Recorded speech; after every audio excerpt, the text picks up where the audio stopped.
श्याम भक्तों, जब एकादशी तिथि 2 दिन की पड़ रही हो और उसमें जो पहली वाली एकादशी हो वो दशमी युक्त एकादशी हो, तो ऐसी स्थिति में हम दूसरे दिन वाली एकादशी का व्रत करते हैं, अर्थात वो एकादशी जो द्वादशी तिथि के साथ मिलती है, ऐसे एकादशी के व्रत को हम करते हैं। श्याम भक्तों, अब आप में से बहुत सारे लोग ऐसे सवाल पूछते हैं, जब हम दूसरे दिन वाले एकादशी का व्रत रखेंगे, क्या हम बाबा श्याम की उस दिन ज्योत ले सकते हैं? क्या बाबा श्याम को खीर चूरमे का भोग लगा सकते हैं? तो श्याम भक्तों, आप सभी को बता दें कि अगर मान लीजिए पहले दिन की एकादशी दशमी युक्त एकादशी नहीं होती, तो आप एकादशी के सारे नियम को निभाते, यानी उस दिन आप अन्न से बनी हुई चीजों को भगवान का भोग नहीं लगाते और जो भी एकादशी के नियम है उन सभी नियमों का पालन करते।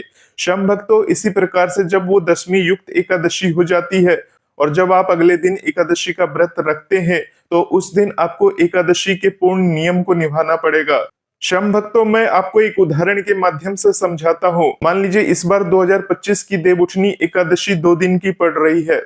पहले दिन की जो एकादशी है वो दशमी युक्त एकादशी है और जैसे कि आप सभी को पता है, दशमी युक्त एकादशी व्रत करना सही नहीं होता, तो ऐसे में आप दूसरे दिन की एकादशी का व्रत रखते हैं। तो श्याम भक्तों, जो आपका एकादशी का व्रत होगा वो सूर्योदय से लेकर और सूर्य अस्त होने तक आपका ये व्रत रहेगा और इस व्रत का जो पारण होगा वो आपको अगले दिन करना है। श्याम भक्तों, ऐसी स्थिति में क्या बाबा श्याम की ज्योत ले सकते हैं?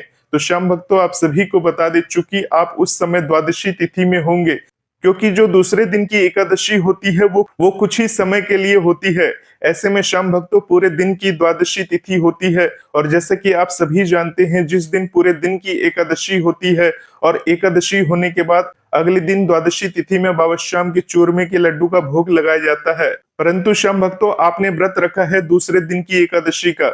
ऐसी स्थिति में आपको एकादशी का पूर्ण पालन करना है।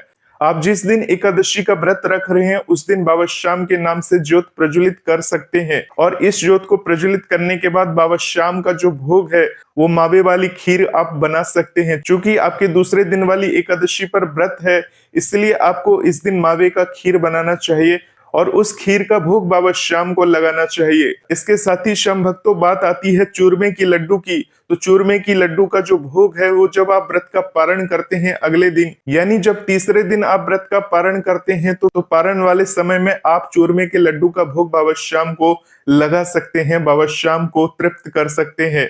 श्याम भक्तों, श्याम भक्त सवाल पूछते हैं कि एकादशी का जो व्रत है वो हमारा नहीं है, हमारे घर में हमारी माताजी ने रखा है या हमारे पिताजी ने रखा है, तो क्या उस दिन हम चावल वगैरह बना सकते हैं? तो आप सभी को बता दें कि एकादशी पर चावल खाना निषेध होता है। उस दिन आपको अपने घर में चावल वगैरह नहीं बनाना चाहिए। हालांकि आपने दूसरे दिन वाली एकादशी का व्रत रखा है, यानी उस दिन द्वादशी तिथि जुड़ चुकी है, तो ऐसे में याद आता है कि द्वादशी का तो समय चल ही रहा है, तो इस समय चावल पका ले, चावल बना ले, चावल की खीर बनाकर भगवान को भोग लगा दे। तो श्याम भक्तों, ये भूल भी आपको नहीं करना है, क्योंकि आपके घर में कोई एकादशी का व्रत कर रहा है। इस बात का विशेष ध्यान रखना चाहिए। चूंकि दूसरे दिन वाली तिथि में आपने व्रत रखा है, ऐसे में उस दिन एकादशी भले ही नाम मात्र की थी, परंतु व्रत तो आपने एकादशी का ही रखा है, तो वो पूरे दिन एकादशी का ही व्रत माना जाएगा, भले ही द्वादशी तिथि हो। परंतु श्याम भक्तों, जिस दिन आप इस व्रत का पारण करते हैं उस दिन आप बाबा श्याम को इन चीजों का भोग लगा सकते हैं।